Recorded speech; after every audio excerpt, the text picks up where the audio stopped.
All right, so we need to talk about static files. And what are static files? Well, they're definitely different from the media files. What we've termed media files are things that users can upload to our system, whether it's just us inside of that admin interface or whether we actually build out something for users to be able to upload something.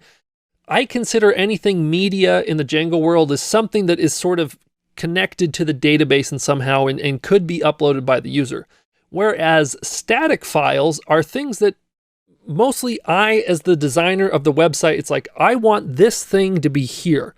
Now I can change it if I want to. I can change those static files, but I don't want it to be as accessible as, just a database change here to switch this and that. No, it's like something a little bit more foundational. So for example, this picture of me here, this little logo that's up here, if someone clicks on the resume, getting that PDF, these are all examples of static files. Later, when we add some custom CSS, that's going to be a static file. So the question is, how do we get that to show up in Django? Now, the great news is that Django makes it really easy. We don't have to add any special thing to our URL, urls.py, no like extra path or anything. And if we go to our settings and scroll all the way down, we already have a static URL. So what does it take? First, we have to go into one of our apps, like for example here, with portfolio. Let's say I want to add a picture of me. So just like we do with a template, for example, it's a really good practice to say, okay, inside of this portfolio, I'm going to make a static folder. Make sure you spell that correctly, static. And you have to name it static. If you name it something else, you technically can go to the settings and say what that name is, but it's just much easier if you just say static inside of your app. And then I'm going to do slash and do the name of the app again, portfolio.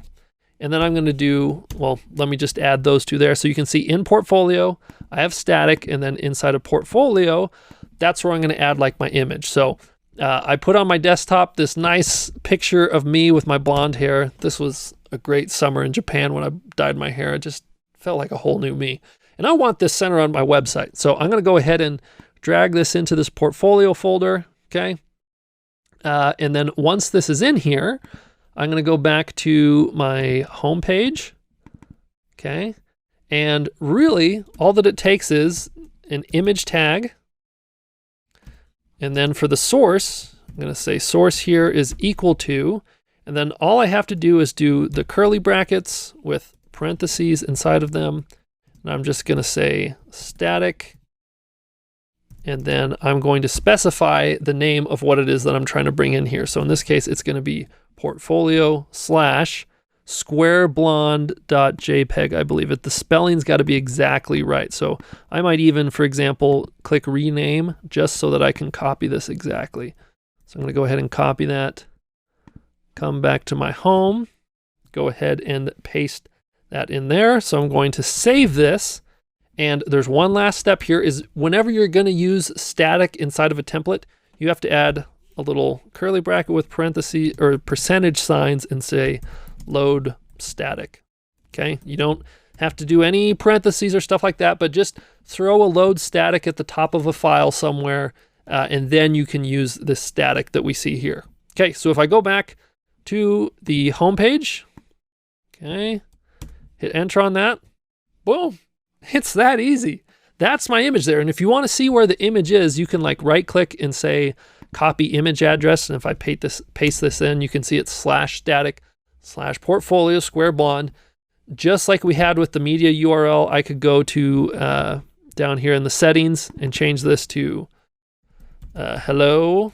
Okay, so that if I reload this, it doesn't work. But if I go to hello, all of a sudden it shows up, and it will still work. Like if I go to the home page, it's smart enough to know I've changed it to hello. And if I copy this and paste it up there, it's going to say hello. But again, hello is probably a really bad name for static. I'm just going to keep it as static in order for that to show up.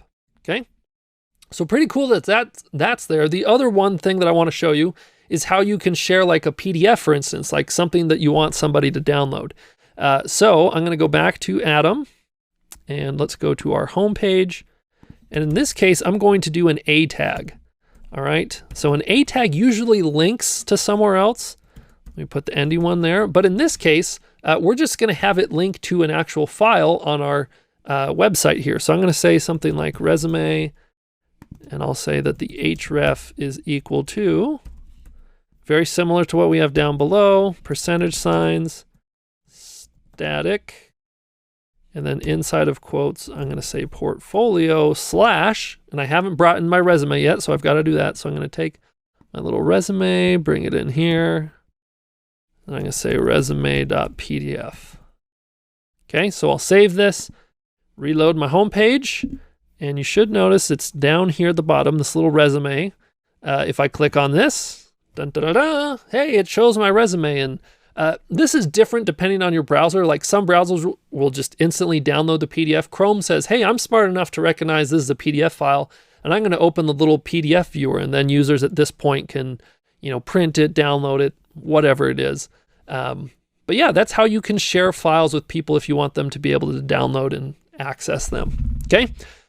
So we have a lot of the guts of the website here. There's one thing that we're missing, and that's that if we go to the blog, first off, there's no link to the blog on our homepage, but if we go to /blog, it'd be really nice to be able to read one of the blog posts on their own page. And so we're going to talk about how to do that in the next lecture.